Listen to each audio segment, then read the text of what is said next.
ပြီးခဲ့တဲ့အပိုင်းမှာတက်စိတ်9ရဲ့ဆုံးဖြတ်ချက်အရရိုင်းမွန်ကအီတိုအလဲတန်းကျောင်းကို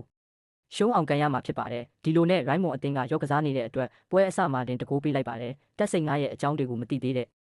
မက်ဆူကာဇဲတို့ကတော့အခုမှတကိုးပဲပေးရသေးတာကြောင့်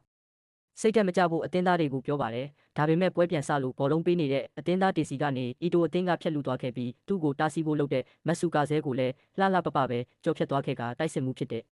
ယူကီချီစီလမ်းပေးလိုက်ပါတယ်ဘောလုံးကယူကီချီစီမရောက်ခင်မှာဂျားကနေရှင်စုကဲကသူ့ရဲ့အမြင့်ခုံစကေးနဲ့ဖျက်လူသွားခဲ့ပြီးရိုင်းမွန်ဘက်ကတဖန်ပြန်ပြီးတိုက်စစ်ဆင်ဖို့ကြိုးစားပေမဲ့အီတိုအသင်းသားကသူ့ရဲ့တခုံးမျက်လုံးနဲ့ဘောလုံးပြန်ရသွားခဲ့ပါတယ်ဒီလိုနဲ့ဘောလုံးပွဲကိုဥဆောင်နေတဲ့အီတိုအသင်းကပထမပိုင်းပြီးတော့မဲ့အချိန်မှာယူကီချီနဲ့ပြီးပြည့်စုံတဲ့လမ်းကြောင်းနဲ့ဒုတိယမြောက်ဂိုးကိုရသွားခဲ့ပါတယ်အသင်းသားတွေရဲ့ကစားကွက်နဲ့ခြေစွမ်းကလေ့ကျင့်တုန်းကလိုဟုတ်မှတ်နေတာကြောင့်မက်ဆူကာဇဲကပထမပိုင်းပြီးတဲ့အခါစီနီယာတွေကိုမေးလိုက်ပါတယ်သူတို့သာတေချာကတ်မဲ့ဆိုအီတိုအသင်းကိုနိုင်မှတေချာပေါက်ဖြစ်ပေမဲ့ဒီလိုခြေစွမ်းနဲ့ကန်နေတာကရှုံးသွားမယ်ဆိုရင်လည်းအဆင်ပြေတာလားလို့ပြောပါတယ်အဲစကားကြောင့်အသင်းသားတွေရဲ့ကိုစားဦးတိုနာရှိကပဲဒီပွဲမှာရှုံးလဲပြဿနာမရှိပဲတက်စိတ်9ကသူတို့ရှုံးဖို့ဆုံးဖြတ်ထားကြောင်းပြောပြလိုက်ပါတယ်အဲ့ဒါအပြင်ကျောင်းတစ်ကျောင်းရဲ့ဂုံသတင်းကအဲကျောင်းမှာရှိတဲ့အသင်းပေါ်မူတည်ပြီးခြေစွမ်းမကောင်းတဲ့ကျောင်းကလူရမသူ့ညရင်တာကြောင့်တက်စိတ်9ကကျောင်းတိုင်းတန်းတူညီမျှရှိနေဖို့ဒီလိုလုပ်တာဖြစ်တဲ့အကြောင်း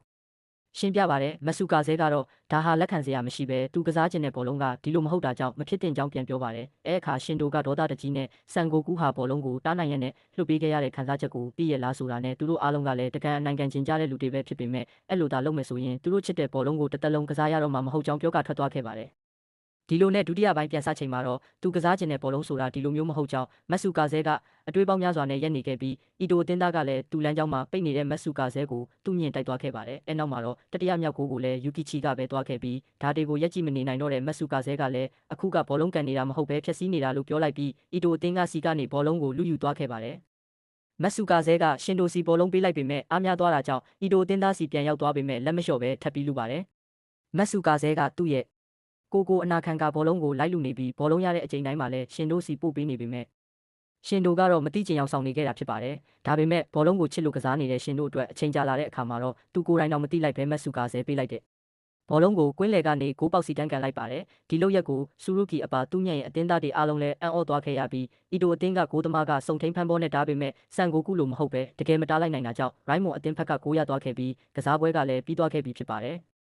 ရိုင်းမွန်အသင်းကအီတိုအလဲတန်းကျောင်းကိုရှုံးသွားခဲ့ပေမဲ့တက်စိတ်9ရဲ့အမိန့်တိုင်းဟုတ်မနေတာကြောင့်သူတို့ဟာတက်စိတ်9ကိုစန့်ကျင်တဲ့သဘောဖြစ်သွားပါတယ်အသင်းသားတွေကရှင်တိုကိုဘာကြောင့်ဂိုးသွင်းလိုက်ရလဲမေးတာကြောင့်မက်ဆူကာဇဲပေးတဲ့ဘောလုံးကသူ့ကိုအရာအားလုံးနဲ့ရင်ဆိုင်ဖို့ပြောတယ်လို့ခံစားရကြောင်းရှင်တိုကပြောပြပါတယ်ဘောလုံးပွဲကိုလူတစ်ယောက်ကလည်းစောင့်ကြည့်နေပြီးတက်စိတ်9ရဲ့အမိန့်ကိုမလိုက်နာခဲ့တာကြောင့်ကျောင်းအုပ်လဲတော့ပွားနေပြီးနီးပြကူတိုကိုခေါ်ခိုင်းလိုက်ပါတယ်အခုချိန်ထိပါကြောင့်ဂိုးသွင်းခဲ့တယ်ဆိုတာစဉ်းစားမရတဲ့ရှင်တိုစီနီးပြကူတိုအလုတ်ထွက်တော့မဲ့အကြောင်းသိလိုက်ရပြီးနီးပြစီအပြေးသွားကသူ့လုပ်ရဲ့အတွက်တောင်းပန်ပါတယ်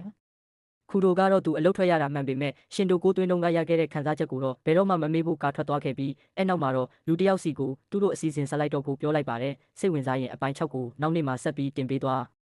ပါမယ်